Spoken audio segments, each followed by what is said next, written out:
Hi friends, இன்னைக்கு அரிசியும் பருப்பும் எப்படி செய்யலான்னு வாங்க பார்க்கலாம். எல்லா யூடியூப்லேயும் ஈரோடு கோயம்புத்தூர் ஸ்பெஷல் எப்படி சொல்லிகிட்டே இருக்காங்க, நம்மளும் செஞ்சு பார்ப்போம் அப்படின்னு ஆரம்பிச்சிட்டேன். கொஞ்சமாக எண்ணெய், 1/4 டீஸ்பூன் நெய் சேர்த்துட்டு கடுகு சீரகம்லாம் நல்லா பொரிஞ்சதும் இதில் காஞ்ச மிளகாயும் கருவேப்பிலையும் சேர்த்துக்கலாம்.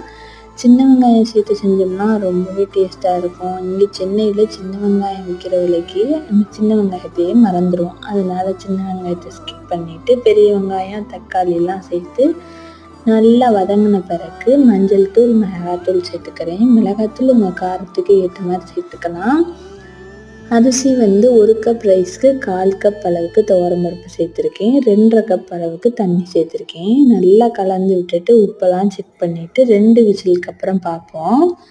இப்போ 2 விசிலுக்கு அப்புறம் பார்த்தா சூப்பரான அரிசியும் பருப்பும் ரெடி ஆயிடுச்சு. இதை கண்டிப்பாக ஒரு தடவை ட்ரை பண்ணி பாருங்கள். இது கூட